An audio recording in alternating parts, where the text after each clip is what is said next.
किसानों के लिए कृषि कल्याण वर्ष हम पूरे मध्य प्रदेश में मना रहे हैं। बहुत सारे काम कर रहे हैं। किसानों से जुड़े हुए एक विषय को लेकर के मैंने एक कमेटी बनाई है जो किसानों से संवाद करेगी। कल भी हमने माननीय मंत्री कृषि मंत्री ऐदल सिंह कंसाना को भेजा था। आज भी हमारे ऐदल सिंह कंसाना जी, कृषि मंत्री माननीय कृष्णा गौर जी, माननीय विश्वास सारंग जी, माननीय राकेश सिंह जी और अधिकारियों का हमारा दल संवाद करेगा। हम निवेदन कर रहे हैं कि किसानों के साथ सरकार सदैव उनकी सकारात्मक सुझावों के साथ खड़ी है, लेकिन जनता को कष्ट न हो इसकी चिंता भी दोनों पक्ष को करना चाहिए। तो हम समस्या का समाधान संवाद से भी निकालते हैं और उम्मीद करेंगे कि हमारे बाकी सारे किसान संगठन, भारतीय किसान संघ और अन्य संगठन सब मिलकर के जब जनता की बेहतरी की बात करते हैं तो किसानों की बेहतरी की बात तो जरूर करेंगे। इससे किसानों के हित में मध्य प्रदेश सरकार का महत्वपूर्ण निर्णय। मध्य प्रदेश सरकार सदैव किसानों के हित में कार्य करती आई है। हमारे अन्नदाता प्रदेश की अर्थव्यवस्था और समृद्धि का आधार है और उनके परिश्रम के उत्पादित उपज का उचित मूल्य सुनिश्चित करने के लिए राज्य सरकार पूरी प्रतिबद्धता के साथ कार्य कर रही है। जैसा कि हम सभी जानते हैं कि भारत सरकार द्वारा इस वर्ष ग्रीष्मकालीन मूंग के उपार्जन के लिए मध्य प्रदेश को 445 लाख मीट्रिक टन का लक्ष्य निर्धारित किया गया था।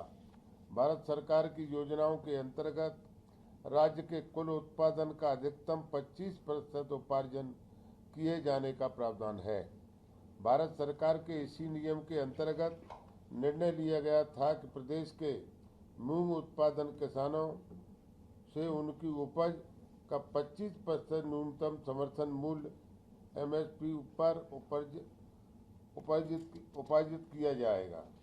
आज किसान प्रतिनिधियों के साथ हुई चर्चा के उपरांत किसानों के वक्तव्य के हित में ध्यान में रखते हुए मध्य प्रदेश सरकार ने एक महत्वपूर्ण निर्णय लिया है।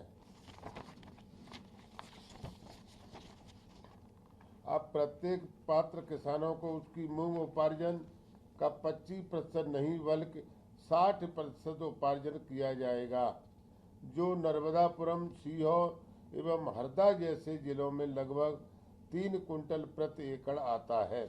यह निर्णय तत्काल प्रभाव से लागू किया जाएगा और हमारे प्रयास रहेंगे कि अधिक से अधिक किसानों को इसका लाभ मिले। किसानों को सुविधा को ध्यान में रखते हुए सरकार ने स्लॉट बुकिंग की अवधि 10 दिन बढ़ाने का निर्णय लिया है।